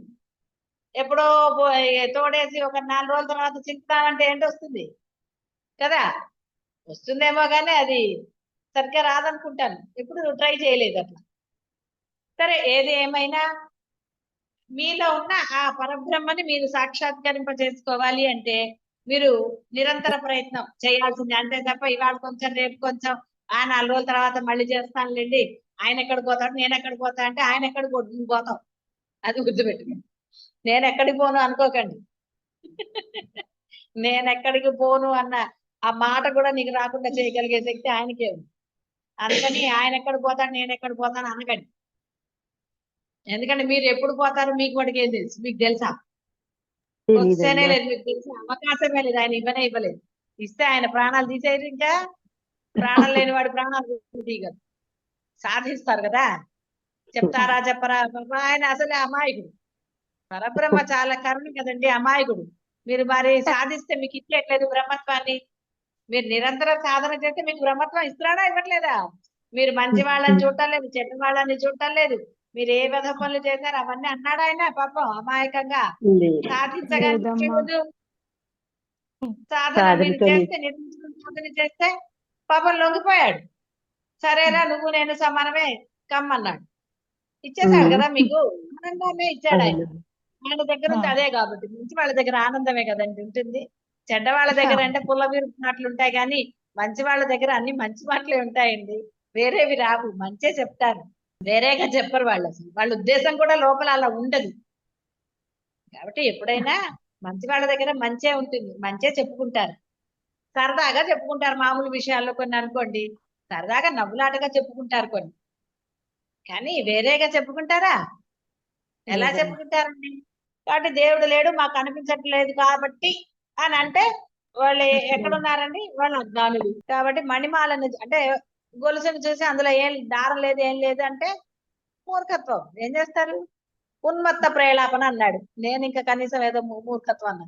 ఉన్మత్తం అంటే ఏంటంటే పిచ్చి. ప్రేలాపన అన్నాడు ఆయన. కాబట్టి స్థూల దృష్టికి కాక ఆ దారం అంటే ఆ గొలుసులో ఉన్న దారం స్థూల దృష్టికి కాక వివేక దృష్టికి మాత్రము ఎలా గోచరిస్తుందో అలాగే జగత్తునందు పరమాత్మ వ్యాపించి ఉన్నను వివేక దృష్టికి జ్ఞాన నేత్రానికి మాత్రమే గోచరిస్తాడు పరమాత్మ. జడమందు చేతనాన్ని, నస్వరమందు శాశ్వతాన్ని, వికారమందు నిర్వికారాన్ని చూడగలిగినదే జ్ఞాన నేత్రము. అంటే దేని యందు ఎలాంటి అభిప్రాయాలు ఉండరాదు మనకి. ఏ అభిప్రాయం దృఢంగా ఉండరాదు. ఏదైనా అభిప్రాయం వచ్చినా క్షణికంగా ఉండాలి, దాన్ని వదిలేయాలి. దేని యందు ఎలాంటి అభిప్రాయాలు ఉండరాదు. మన వికారం ఉండరాదు నీలో. సాధకుడికి ముఖ్యంగా ఎటువంటి వికారం అనేది ఉండరాదు. లేక మాత్రమైన వికార భావం. వికార భావం అంటే అర్థమైంది కదా, వ్యతిరేక భావము ఉండరాదు. లేక మాత్రం కూడా అందరి పట్ల ఒకటే భావం ఉండాలి. ఎలా ఉన్నా సరే గురువుని చూసి నేర్చుకోవాలంటే అవే నేర్చుకోవాల్సింది. ఆశ్చర్యపోవటము, అబ్బా గొప్ప అని అనుకోవటం కాదు మీరు చేయవలసింది. మీరు కూడా ఆ విధంగా సర్వకాలాల్లోనూ సర్వుల పట్ల ఒకే విధమైన అభిప్రాయంతో ఉండాలి. వ్యవహారం నేను చెప్పేది. మీరు లోపల భావన లేకపోతే అందరితో ఒకటే వ్యవహారం చేస్తారు కదా. అక్కడ అర్థమే అంటే ఉన్నది పరబ్రహ్మమే. నీలో ఏ వికారం లేకుండా ఉంటే, అంటే ఏ భావం లేకుండా ఉంటే అందరితోటి చక్కగా ఉండదు. అవసరార్థం కాకుండా ఎవరితోనైనా సరే నీవు పరమానందంగా ఉండగలవు. నీ భావమే నీ చేత ఏదేదో మాట్లాడిస్తుంది, ఏదేదో చేయిస్తుంది. అవునా కదా? అయితే గురువు దగ్గరికి వచ్చేటప్పుడు అంటే జ్ఞానులు అనండి, వాళ్ళు అవసరం వాళ్ళకి లేదు కదా. వాళ్ళకి వీళ్ళతో అవసరం వాళ్ళతో అవసరం అని ఉందా? అవతలి వారిని అంటే వాడి యొక్క ఉన్నతినికి, వాడి యొక్క వేషాలు అవి కూడదు అనుకున్నప్పుడు వాళ్ళని కఠినంగా శిక్షిస్తారు, కఠిన మాటలతో ఉంటారు. అంతేగాని వాళ్ళ మీద ద్వేషం ఉంటుందనే. ద్వేషం ఉంటే అసలు వాళ్ళతో మాట్లాడతారండి? మళ్ళీ వాళ్ళ ఫేస్ చూడగలము? మీరైతే చూస్తారా? నా కళ్ళ ముందు చదువుతారు బాగుంటారు కదా, నజర్కే సామనే హట్ జాను కాబట్టి అలా అంటారు. అలా ఏమని కాబట్టి ఇక్కడ అర్థం ఏంటి అంటే గురువులు జ్ఞాని దృష్టి వేరుంటుంది. జ్ఞాని మీలో ఉన్న ఆ వికారాలను తీసేయడానికి లేని కఠినత్వాన్ని ప్రదర్శిస్తాడు. కాబట్టి జ్ఞాన నేత్రం వేరు. జగత్తునందు పరమాత్మ వ్యాపించిందను వివేక దృష్టికి జ్ఞాన నేత్రానికి మాత్రమే పరమాత్మ గోచరిస్తాడు. అందుకని వాళ్ళలో ఏ భేదం ఉండదు, లోపల ఏం ఉండదు. ఏదో ఉన్నట్టు మీతో అన్నా చెప్పా కదా నిన్ననే, అవన్నీ వచ్చివే. లోపల ఏం ఉండదు. లోపల ఉంటే మీతో వ్యవహారం జరుగుతుందండి. ఒకసారి చెప్పండి, లోపల అనుకోండి వ్యవహారం. ఎందుకంటే మీకు అనుభవాలే కదా. మీరు లోపల ఉంటే మీరు సరిగ్గా ఉండగలుగుతున్నారా? అవసరాన్ని బట్టే ఉండగలుగుతున్నారు. ట్యాగ్ ఉంటుంది కదా అవసరము అని. లేకపోతే లోపల ఎన్ని తిట్లు వస్తాయండి. మొహం అంతా టిక్ టిక్ టిక్ అని ఉండదు. అన్నిట్లో ట్యాగ్ లేదా మీకు? ఎవరో కొంతమంది మటుకు మెయింటైన్ చేస్తారు. అందరూ అలా చేస్తారా? వికారాలు కనపడవండి బయటికి. గిన్నెలు చప్పుడు అవుతాయి, తలుపులు చప్పుళ్ళు అవుతాయి, మాటలు వేటి మీదకో వస్తాయి, రకరకాలు కదా. జడమందు చేతనాన్ని, నస్వరమందు శాశ్వతాన్ని, వికారమందు నిర్వికారాన్ని చూడగలుగునదే జ్ఞాన నేత్రం. ఉపాధులన్నీ జడములు, వాని యందు అనుస్యూతమై వ్యాపించున్న అంతరాత్మను వీక్షింపగలుగుటయే జ్ఞాన నేత్రము. అజ్ఞానులు బాహ్యాన్ని మాత్రమే చూస్తారు. వారి దృష్టి అంతవరకే. ఎటువంటి మహా పండితుడైనను బాహ్యాన్ని, ఉపాధిని మాత్రమే చూస్తాడు. లోనున్న పరమాత్మని చూడనిచో అతడు అజ్ఞానియే. చాలా సార్లు చెప్పారు కదా, బాహ్యమైన మీ చదువులు, మీ ఉద్యోగాలు, మీ డిగ్రీలు, డబల్ డిగ్రీలా ఇంకో డిగ్రీలా ఏవి వేసేయండి. మీ ధనంతో సహా చదువుకోపోయినా డబ్బు ఉందండి, నాకేం పర్వాలేదండి అని అన్నా కూడా ఆ డబ్బు అయినా మటుకు పరమాత్మ ఇచ్చింది కాబట్టి నువ్వేమన్నా సృష్టి చేశావు? లేదు కదా. అలా నేను సృష్టి చేసాను అనుకున్నప్పుడు జైలు కదండి పట్టుకుపోతారు. పట్టుకుపోరండి. లేదా ప్రతివాడు కదా. ఎంత మంచిగా అనిపిస్తుంది కదా, హాయిగా ప్రింట్ వేసుకుంటే ఎవరికి కావాలి డబ్బులు అలా చేయొచ్చు కదా గవర్నమెంట్. అందరికి తలా మనిషికి ఇచ్చేసి ఎంత కావాలో అంత చేసుకోండి అంటే గొడవ ఏముందండి అసలు? అంతే కదా. దేనికి అనవసరంగా డబ్బు వాళ్ళు ఇచ్చి ఆ రిజర్వ్ బ్యాంకుల్లో దాచుకోవటం ఇవన్నీ ఎంత తలకాయ నొప్పండి అసలు. మరి అప్పుడు రాజుల కాలంలో రత్నాలు రాసులు కాపోసి అమ్మారు అని చెప్పారు. ఏమిటో ఇప్పుడు ఎక్కడ అమ్మాలన్నా కొనాలన్నా కష్టం. వివేకముతో ప్రతి జీవి యందు వస్తువునందు ఆ పరమాత్మనే వీక్షించాలి. ఒక వ్యక్తిని చూడగానే దేహాన్ని చూసేవాడు అధముడు. మొన్న చెప్పారుగా, మళ్ళీ చెప్తాడు ఆయన. చాదస్తం ఉంటుంది కదండి, గురువులకైనా పరమాత్మ గారు కొంచెం చాదస్తం ఉంటుంది. చెప్పాను కదా, ఊగా పొట్టుపోయేలాగా చెప్పింది చెప్తారు. ఎందుకంటే లోపల ఉన్న వికారాలన్నీ బయటికి వెళ్ళాలని. మనస్సును చూచువాడు మధ్యముడు, ఆత్మను చూచువాడే ఉత్తముడు. కాబట్టి దేహము, మనస్సు ఇవన్నీ కూడా జడములే, ఆత్మ ఒకటియే అసలైనది చైతన్యము. కావున విఘ్నులు దానినే ఆశ్రయిస్తారు. కాబట్టి సాధకులు ప్రయత్నపూర్వకంగా తమ దృష్టిని మార్చుకుని స్థూలమును మాత్రమే గాక అంతరమున గల సూక్ష్మము ఆత్మ వస్తువును కూడా అవలోకించట అభ్యసించాలి. అంటే ఎలా చేస్తారండి? భూతద్దాలు పెట్టుకుంటారా, లేకపోతే అవేంటి ఏమంటారు వాటిని, ఆ లెన్సులు ఏవో పెట్టుకుంటారా? లెన్సులు లేదమ్మా. మీవే పెట్టుకుంటే కనపడితే భయపడతారు, చురక తప్పుతుంది. జాగ్రత్త. అంతే కదా, ఆ లెన్సులు ఏవో పెట్టుకున్నారు, ఎదుటి వాడిని చూసినాక మీరే కేవలం పడతారు. మిమ్మల్ని చూసుకున్న లోపల ఎముకలు రక్తం కనపడితే ఏమవుతారు? అంటే అంతరమున చూడాలి అంటే అర్థము అవన్నీ చూడమని కాదు, పరమాత్మని చూడండి, ఆ శక్తిని చూడండి. మీరు తిన్న ఆహారాన్ని ఆయన ఎలా పతనం చేస్తున్నాడు, ఎలా రక్తము, మాంసము, జిహ్వ వీటన్నిటిగా ఎలా మారుస్తున్నాడు ఆయన. జిహ్వ కాదు, సారీ, ఆ యొక్క లోపల మజ్జ సంస్థ హంసవతి అని చెప్పలేదు. జిహ్వ అంటే నాలుక, నేను పొరపాటునమ్మా. కాబట్టి ఇవన్నిటిగా ఎలా మారుతోంది, లోపల వేసింది. లోపల ఏమన్నా ఉందంటే సపరేషన్ చేసే మెషిన్ ఏమన్నా ఉందా? పరమాత్మ అనే మెషిన్ ఉంది లోపల. కాబట్టి కొంతమందికి బాగా అవుతుంది, కొంతమందికి మళ్ళీ కడుపు నొప్పి వస్తుంది కదండి. అంటే అక్కడ సరిగ్గా పనిచేయలేదు పరమాత్మ. ఆయన దృష్టి, ఆయనది భేదం కాదు, మీదే ఏదో భేదం ఉందన్నమాట. అందుకనే ప్రశాంతంగా తినమన్నారు. టీవీ చూస్తున్నావు, సెల్ చూస్తున్నావు, టెన్షన్ పడుతున్నావు, చూడొద్దన్నారు. అక్కడ ఎవడో చంపుకుపో అంటే అత్త కోడలు సీరియల్ ఏదో అంటారు చూడండి. ఒక అత్తట సీరియల్ చూసి వామ్మ కోడలు ఎలా చంపేస్తుందేమో అని ఆవిడే వంట చేస్తుంటే ఆవిడే. అందుకని కోడలు పక్కింటి ఆవిడతో చెప్తాను, ఆ సీరియల్ చూసినప్పుడు మా అత్తకి భయం వేసింది, నేను ఎక్కడ ఆవిడని చంపేస్తానని ఆవిడే వంట చేస్తుంది, చాలా బాగుంది సీరియల్ వల్ల ఉపయోగం. అలా ఎందుకు చెప్పండి అలాంటివి. కాబట్టి అట్లా సీరియల్ చూసి తింటే ఏమవుతుందండి? అన్నం తింటున్నారో తెలియదు, ఏం తింటున్నారో తెలియదు, ఏం తింటున్నారో తెలియదు కదా. టెన్షన్ తింటారు. ఆ తిన్నవాడికి కడుపు నొప్పి రాక ఏమవుతుందండి? సెల్ ఫోన్ చూస్తున్నా, లేకపోతే ఇంకోటో చేస్తున్నా, పక్క వాళ్ళని ఇది చేస్తున్నా, తింటే తేడా లేదండి. ఎదురుగుండా నిల్చుంటే కూడా తేడా చేస్తుంది. అందుకే ఎదురుగుండా నిల్చకూడదు. వాళ్ళు తింటుంటే ఎదురుగుండా నిల్చుంటే ఎట్లాగండి? ఏం తింటారు పాపం వాళ్ళు? టెన్షన్ గా ఉండదు, ప్రశాంతంగా తినలేరు కదా. అదేదో చక్కగా ఏ భగవంతుడి గీతాలో ఏవో పాడుతున్నారు అనుకోండి, అప్పుడు మీ జాత వేరుగా ఉంటుంది కాబట్టి తినేవాడు ప్రశాంతంగా తింటారు. ప్రకాశమానుడకు సూర్యుని గుడ్డివాడు చూడజారినట్టుగా అజ్ఞాని పరమాత్మని చూడలేడు. జలమందు ఇక్కడంతా కూడా ఆ పరమాత్మ తను ఎక్కడెక్కడ ఉన్నాడో చెప్పాడు మొత్తం అంతా కూడా. జలమందు రుచి, చంద్ర సూర్యులందు కాంతి, సమస్త వేదములందు ఓంకారము, ఆకాశం నందు శబ్దము, మనుజులందు పరాక్రమము నేనే. ఇంకా దీన్ని పెద్ద అంటే వివరణ అక్కర్లేదు కదా, సమస్తము ఆయన అని చెప్పారు కదండి. గంధం లేని భూమిని, ప్రకాశం లేని అగ్నిని, ప్రాణం లేని ప్రాణిని, తపస్సు లేని తపస్విని ఊహించగలరా? ఆ శక్తి నేనే అని చెప్పాడు ఆయన. కాబట్టి వాటిల్లో లేకుండా ఏంటండి, ఒట్టిగా కాషాయ వస్త్రాలు కట్టుకోగానే సరిపోయిందా? గడ్డం పెంచగానే అయిపోయిందా? కాస్త బోడిగుండు వేసేసుకుని ఒక పిల్లగా పెట్టేసుకుని విభూతి పూసంగానే అయిపోతారండి? అవ్వరు కదా. అవన్నీ మేకప్పులు కదండి, అన్ని మేకప్పులే. కాబట్టి అన్ని నేనే అన్నాడు ఆయన. బీజం కూడా నేనే. బీజం మాం సర్వభూతానం విద్ధి పార్థ సనాతనం. బుద్ధి కూడా నేనే అన్నాడు. బుద్ధి నేనే అంటే మీరు అనుకున్నారు ఏమంటే నాలో ఉన్న చెడ్డ బుద్ధి అయిందంటే మంచి బుద్ధి నాదంటారా? ఏమి కాదు, మంచి బుద్ధి ఆయన. మీరు మంచి చెప్తే పిల్లలకి చిన్నప్పుడు తల్లిదండ్రులు ఎవరో తప్ప అందరూ మంచే కదండి బోధిస్తారు. ఎవరే నాన్న కన్నా అని ఇలాగ ఉండని మంచే చెప్పారు కదా. కొంచెం పెద్ద నేను బుద్ధి మార్చుకున్నది ఎవరండి? పక్క వాళ్ళని గిచ్చేది ఇవన్నీ ఎవరండి చేసేది? తల్లి చెప్పిందా, తండ్రి చెప్పాడు? చెప్పారు, గిచ్చమని కొట్టమని చెప్పలేదుగా. అందుకని బుద్ధి నేను నాయన. ధీరుల యొక్క ధైర్యం నేను అన్నాడు. ఎక్కడ ధైర్యం కావాలి అక్కడ ధైర్యం కావాలి కదా.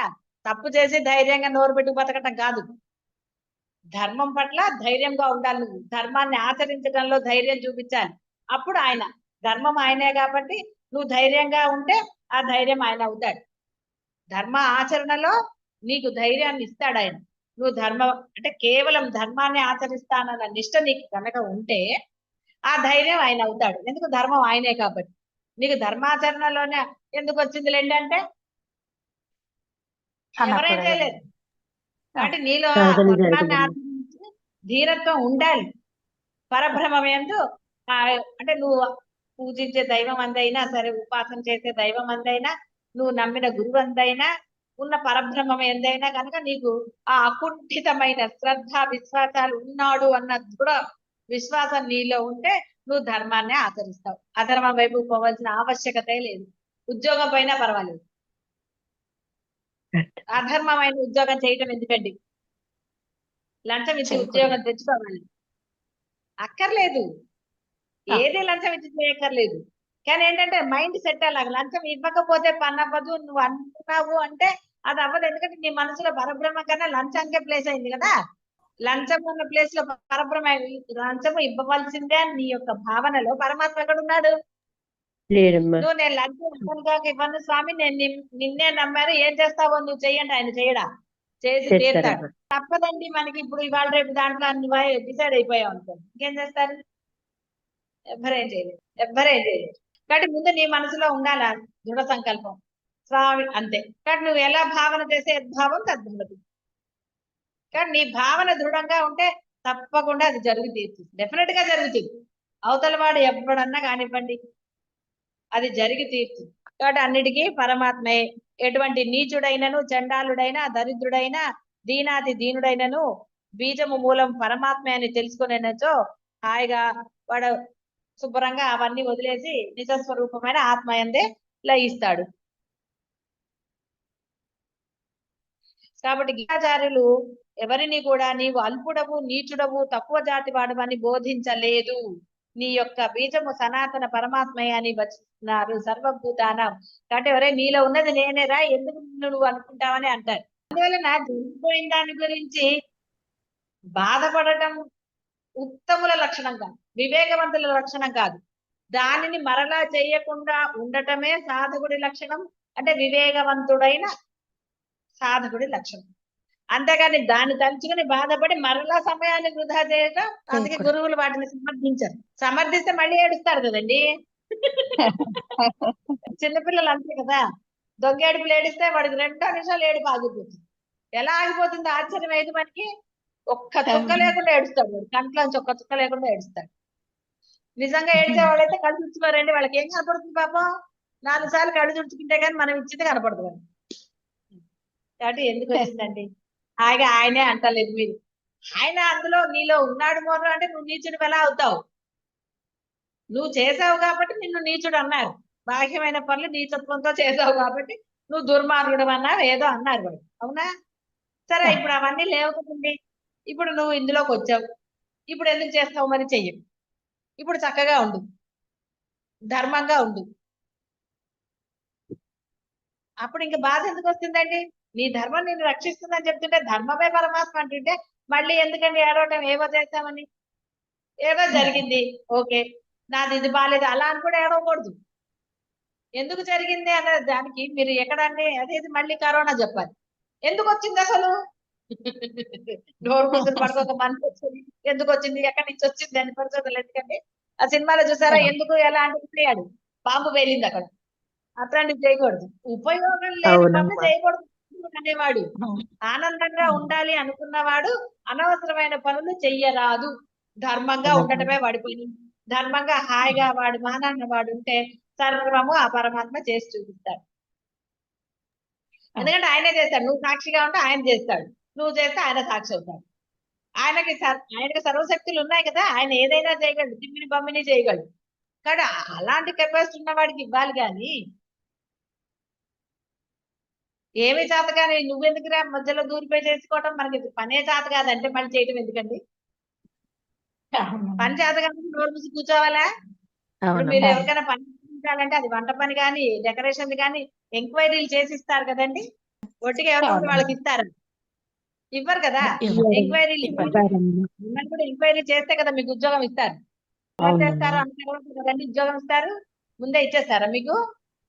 దేనికైనా ఎంక్వైరీ. మరి అక్కడ మీకు ఎంక్వైరీ చేయడానికి పరమేశ్వరుడికి ఎంక్వైరీకి ఏముందండి? ఆయన సర్వసమర్థుడు. తెలిసిన విషయం అయిన వాడే నోరు మూసుకుని ఉంటాడు. ఆయనకు అన్ని తెలుసులేరా, నువ్వు కూర్చో మాట్లాడుకుంటారు. హాయిగా కూర్చుంటే ఆయన చేయడు ఆ పనులు. బాహ్యానికి కొన్ని పనులు మనకు అనిపిస్తూ ఉంటుంది, వేరే వాళ్ళతో డీలింగ్ ఉన్నవి కాబట్టి. అప్పుడు కూడా నువ్వు ధైర్యంగా నువ్వు చేయని ఆయన ఏం చేస్తావు అంటే అవి జరుగుతూనే ఉంటాయి. ఎప్పుడు జరగాలి అప్పుడు జరుగుతాయి. అవి ఆ సమయం వచ్చినప్పుడు జరిగి తీరుతాయి. ఇవే పరీక్షలండి. టెన్షన్ పడకూడదు. ఒకదానికొకటి ఏం అక్కర్లా. ఏది కనుక్కోమన్నారో అదొక్కటే కనుక్కొని ఉండండి, ప్రశాంతంగా ఉంటారు. ఏది జరగాలో అది జరుగుతూనే ఉంటుంది. ఎవరు ఆపగలరండి జరిగేదాన్ని? అంతే. అందువలన అందరూ కంగారు పడకండి. సర్వము ఆయనే. ఆయన ఎవ్వరిని కూడా నువ్వు చెడ్డవాడివి అనలేదు, రావణాసుడిని అనలేదండి. ఆయన అంటాడా? ఆయన ఉన్నది ఆయన అయితే, కానీ ఎవరిని ఆయన చెడ్డ అనలా. అలాని చెడ్డవాడిగా ఉండమని చెప్పలా. ఒరే నువ్వు గనక ఇలా ఉంటే గనక నేను ఉన్నాను కదరా నీకెందుకు అన్నాడు ఆయన. నిన్ను చెడ్డ పనులు చేస్తేనే ఆయన మాట్లాడుకుంటా ఉంటాడు. నువ్వు మంచి పనులు చేస్తే మిగతాదంతా ఆయన చూసుకుంటాడు. కాబట్టి తన నిజ రూపము, ఉపాధికి ఆధారం పరమాత్మ అని తెలుసుకున్నప్పుడు ధైర్యం రావాలి. ఇప్పుడు ఆ ధైర్యమే లేదు కదా. ఇప్పుడు ఆయనే అని తెలిసింది మీకు. ఎలా చిన్నపిల్లాడు తల్లి తండ్రి పక్కన లేకపోతే పెద్దవాడు పక్కన ఉన్నప్పుడు వాడు విచ్చలవిడిగా ఆడుకుంటాడు, హాయిగా ఉంటాడు, వాడికి ఏ భయం ఉండదు. ఎవరు లేకపోతే కదా వాడు భయపడతాడు. మరి మీకు పరబ్రహ్మమే సర్వసమర్థుడు ఉన్నాడని తెలిసిన తర్వాత కూడా ఏం లేదైతే ఇంకా మరి బ్రహ్మం అయిపోవాలి మరి. కాబట్టి ఓ జీవులారా మీరు అల్పులని దీనులని ఏ కాలమందు భావించరాదు. మీ అందరి యొక్క బీజము మూలము నేనే, కానీ అహంకరించరాదండోయ్. నాలో పరమాత్మ నాడు చూసా కనకూడదు. ఎవరు చెయ్యాలి వాడిలో కూడా ఉన్నాడు. నువ్వు మాట అంటే వాడు చెయ్యి యూజ్ చేయొచ్చు. ఆ పరమాత్మ అలా ప్రేరేపిస్తాడు. ఏమంటే నాలో ఉన్న పరమాత్మ మిమ్మల్ని తిట్టమన్నాడంటే ఆహా అలాగా అండి, నా పరమాత్మ మిమ్మల్ని కొట్టమన్నాడంటే అని అలా అంటే అహంకరించరాదు. మీ అందరి యొక్క బీజము మూలము నేనే, శాశ్వతమైన బీజాన్ని నేను. కాబట్టి మీరందరూ నా పరంపరలో పుట్టిన వారే. మీకు నేనే మూల పురుషుడను. మీరందరూ దైవాంశంలో జన్మించిన వారే. చెట్టు విత్తనమునకు అన్యముగా ఉండదు కదా. మీరందరూ అంటే వృక్ష రూపులు అంటే నా రూపులే అని అర్థం ఇక్కడ. ఆ వృక్షమునకు నేను బీజమును, నేను సనాతనుడను కనుక మీరు సనాతనులే, శాశ్వతులే అవుతారు. ఏం చేయాలండి? శాశ్వతులు అవ్వాలి అంటే నామరూపాలు లేకుండా ఉండాలి. అంతేగాని నా పేరు, నా ఊరు, నా గోత్రము, నా వంశము సో అండ్ సో అని పెట్టుకుని రోజు దాన్ని పట్టుకుని ట్యాగ్ పుచ్చుకుని తిరిగితే. కాబట్టి ఈ వాక్యం నందు నమ్మకం ఉంచి తరించండి. దేహభావము కలిగి అనవసరముగా దుఃఖముల పాల్పడకుడు. మీ నిజ రూపమును సంస్మరించి సింహకిషోరం వల్లే పైకి లేండు అని ఆయన మీ అందరికి పాపం ఉత్సాహాన్ని ఇచ్చాడు. పైకి లేండి అంటే గర్జిస్తులేస్తారా? చక్కగా ఆత్మగా భాసిల్లండి. మీరు ఆత్మలే, ఆత్మస్వరూపులే. కాబట్టి ఆయన అంత ధైర్యం ఇచ్చాడు. ఇంకా అంతకన్నా ఏం చెప్తాడండి? పరమాత్మ అయినా గురువు అయినా ఇంకా వేరే ఏమైనా చెప్పగలరా? ఒరే అనవసరంగా ఏంటి లేనిపోనివన్నీ చేసుకుని ఇది చేసుకోకరా, సమయాన్ని వృధా చెయ్యకు, సాధన సాధన అని చెప్తారు. ఎందుకు? దానివల్లే నువ్వు ఏదైనా పొందుతావు. సాధన చెయ్యండి ఏంటి పొందుతావు? అందుకని సాధన ఎంత చాదస్తంగా చెప్పినా ఏది చెప్పినా ఉన్న పరమసత్యం అదే. కాబట్టి దాని వల్లనే నువ్వు పొందగలుగుతావు తప్ప ఇంకా వేరే దాని వల్ల నువ్వు పొందే అవకాశమే లేదు. ఉంటే వేరేది కూడా చెప్తారు కదా. ఈ షాప్ లో కాదురా అక్కడికి వెళ్ళి తెచ్చుకోండి, లేకపోతే ఏ దేశానికన్నా వెళ్ళి తెచ్చుకోండి, అక్కడైతే ఫ్రీగా దొరుకుతుంది ఆత్మ అంటే పంపించవచ్చు. ఇదుకుంటానే వెళ్ళిపోతారు కదా, అక్కడ దొరుకుతుంది. కాబట్టి ఎక్కడున్నా సాధన అయితే చేయాలి కదా. అలాగే అయ్యాక ఏం కావాలో అప్పుడు చూద్దాం. ఏమంటే అయ్యాక ఏమిటి చేయాలి అంటే ముందు అవ్వు, తర్వాత సంగతి తర్వాత. అంతే కదా. అంతేగాని అవ్వకుండానే ఇంకా ఉండండి. కాబట్టి అవ్వడానికి ముందర బుర్రలోంచి ఆ చెత్తంతా తీసేసి అయ్యాక ఏమిటి అన్న ప్రశ్న తీసేసి అవ్వకపోతే ఏంటి అన్నా కూడా తీసేసి ఇప్పుడు నేను అవ్వాలి అంతే. కాబట్టి గురువు మీద, మీ పరబ్రహ్మ మీదో, మీరు ఉపాసన చేసే దైవం ఏది ఉన్నా సరే సాధన చెయ్యొద్దని ఎవరు చెప్పరు కదా. అందరూ చెప్పేది దైవం చెప్పినా అదే చెప్తాడు, గురువు అదే చెప్తాడు, పరబ్రహ్మ అయినా అదే చెప్తాడు. ఒరే సతతము చేయరా అంటే, సాధన చేయరా అన్ని ఉంటాయి. సాధన ఎందే కదా ఆయన ఉన్నాడు. మరి ఇంకేంటండి? అందువల్ల అందరూ కూడా ధర్మంగా దైనందిన జీవితంలో ఆ అద్వైతాన్ని ఆచరిస్తూ సాధన ఎందే తత్పరత కలిగి ఉండండి. శుభం భూయాత్.